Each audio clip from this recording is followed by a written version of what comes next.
Halo sobat semua, jumpa lagi dengan Denbagose Channel. Bagaimana kabar sobat semua? Sebelum kita mulai cerita ini, ayo silakan subscribe, like, komen, share dan nyalakan loncengnya untuk mendapatkan notifikasi terbaru ketika Mimin upload videonya. Dr. Stranger, bab 50, kamu pukul aku. Wajah Samsu berubah drastis. Tuan Long. Tidak, aku mohon kamu Tuan Long, aku tahu aku salah. Aku tidak mengenali orang penting, aku tidak tahu dia adalah orang yang berjasa bagi Kak Samuel, tolong beri aku kesempatan. Samsu berlutut di tanah, menarik celana Hanson Long, meronggong seperti anjing. Hanson Long mendengus dingin dan menendang wajah Samsu. Pergilah, jangan membuat aku jijik lagi. Samsu dipukuli, dan Madeline Chen tiba-tiba berdiri. Apa yang kamu lakukan? Apakah kamu sakit? Jelas dia mencuri barang kamu, dan aku suami dengan baik hati membantu kamu, dan kamu bahkan memukul suami aku. Apa kamu bodoh? Madeline Chen memarahi beberapa patah kata, tapi wajah Samsu tiba-tiba berubah menjadi pucat. Kamu berani memarahi Tuan Long? Kamu sialan gila ya, kamu diam. Dengan sekejap, Samsu menamparkan wajah Madeline Chen dengan tamparan keras.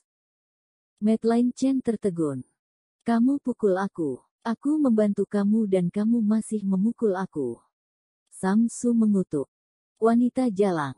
Jika kamu tidak memaksakan diri untuk bersaing dengan teman-teman sekelasmu, mungkinkah aku menyinggung Tuan Qin? Enyah kamu, pergilah sejauh mungkin dari aku. Imelda Ye melirik mereka dengan jijik, tetapi tidak repot-repot memperhatikan, dan langsung masuk dengan Thomas Qin untuk memeriksa rumah. Dengan bantuan Hanson Long, semuanya berjalan lancar. Meski harganya tidak dikurangi, tetap menghadiahkan dekorasi mewah karena memandang Hanson Long.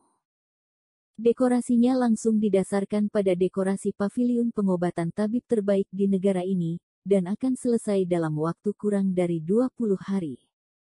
Usai membeli rumah tersebut, Imelda Ye berkata dengan emosi. Kak Thomas, kamu masih ingat masa lalu, aku, kamu dan Vivin adik sepupu kamu, kita bertiga sering berperan sebagai dokter dan perawat, tidak disangka sekarang kamu benar-benar menjadi dokter jenius, dan akan segera buka klinik kesehatan, ini luar biasa. Penyebutan sepupu Vivin membawa kembali beberapa ingatan Thomas Qin.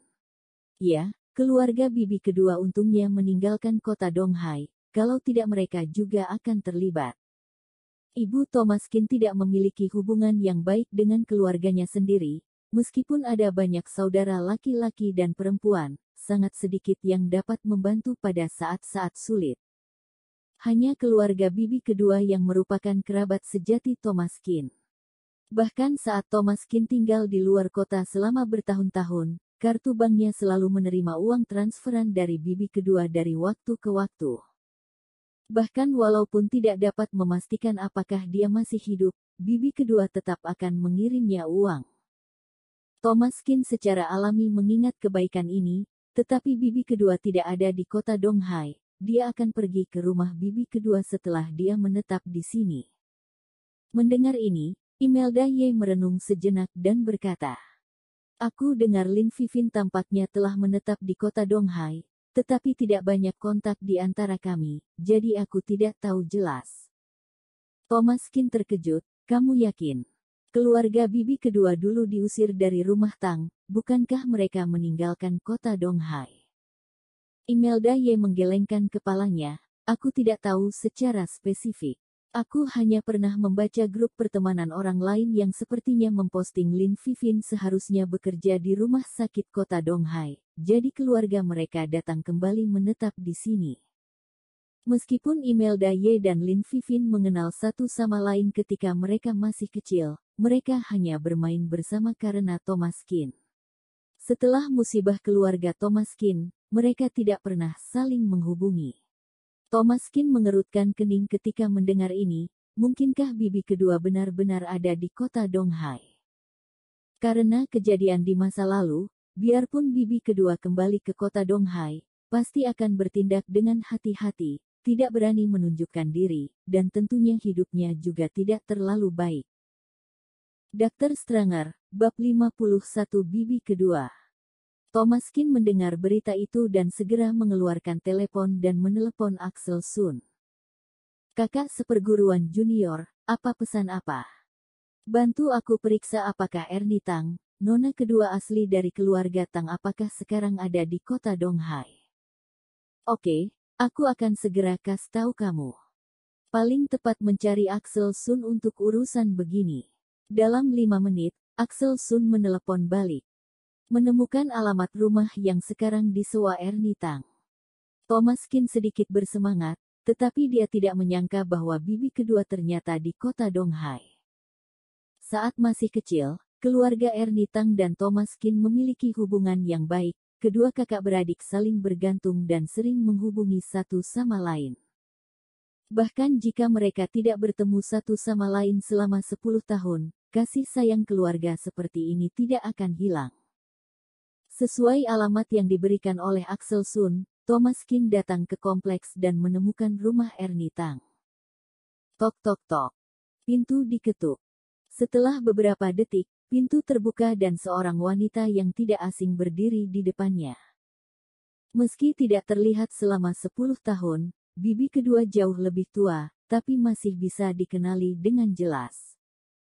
Hanya saja Ernie Tang tidak bisa mengenali Thomaskin. Kamu adalah bibi kedua, aku Thomas. Buk. Spatula di tangan Ernie Tang jatuh ke lantai, mulutnya terbuka lebar, wajahnya penuh keterkejutan. Thomas. Kamu adalah Thomas. Kamu masih hidup, Tuhan punya mata. Ernie Tang menangis karena antusias, meraih tangan Thomaskin dan dengan cepat menariknya masuk rumah. Melihat keantusiasan bibi kedua, hati Thomaskin terasa hangat, darah tetap lebih kental dari air. Thomas, bagaimana kabarmu selama ini? Thomaskin berkata, bibi kedua jangan khawatir, dalam 10 tahun terakhir ini, aku telah belajar beberapa keterampilan medis dari seorang master, dan hidup dengan baik. Aku telah menerima semua uang yang kamu berikan untuk aku. Ernie Tang menyeka air matanya. Bagus-bagus, dengan memiliki sedikit kemampuan baru bisa hidup di masyarakat. Kamu tinggal di rumah bibi kedua saja sekarang. Sepupu kamu Vivin sekarang bekerja di People's Hospital. Dalam beberapa hari ini aku akan memintanya untuk membantu kamu melalui koneksi untuk melihat apakah bisa mencarikan pekerjaan untuk kamu di rumah sakit. Thomaskin sedikit tidak berdaya, dengan keterampilan medisnya yang bertaraf kelas dunia, bagaimana rumah sakit kecil bisa menerimanya? Dia bahkan menganggap para ahli terlalu bodoh untuk menjadi muridnya. Melihat bibi kedua begitu ramah, Thomaskin hanya bisa tersenyum menghiburnya. Kamu duduk, bibi kedua akan memasak untuk kamu. Setelah beberapa patah kata, Ernie Tang mengeluarkan banyak bahan dari lemari es, dan mulai sibuk bekerja di dapur. Thomaskin duduk di ruang tamu, melihat perabotan di rumah. Meskipun tidak terlalu murahan, tetapi semuanya S2 berumur. Sebagai nona kedua dari keluarga Tang, standar hidup Ernie Tang tidak seharusnya seperti ini. Ernie Tang terlibat karena apa yang terjadi saat itu. Di dinding terpampang foto keluarga bibi kedua, suami bibi kedua tetap sama, jujur dan dewasa. Gadis kurus di foto itu seharusnya adalah anak dari bibi kedua, Vivin Lin. Ngomong-ngomong, mereka adalah teman bermain ketika kecil, tapi tidak bertemu satu sama lain selama 10 tahun, jadi tidak tahu sudah tumbuh seperti apa. Tidak lama kemudian, pintu terbuka, dan Vivin Lin masuk ke rumah dengan sepatu hak tinggi sambil membawa tas. Melihat Thomaskin duduk di sofa, dia mengerutkan kening. Kamu siapa? Ernie Tang bergegas masuk dan berkata. Vivin, ini Kak Thomas dari keluarga bibi pertama kamu. Vivin Lin terkejut sejenak, lalu mengerutkan kening dan bertanya. Kamu masih berani kembali? Bersambung. Terima kasih kepada kalian yang telah menonton video ini. Jangan lupa tekan tombol subscribe-nya dan nyalakan notifikasinya untuk mendapatkan video-video seru lainnya dari channel Denbagose.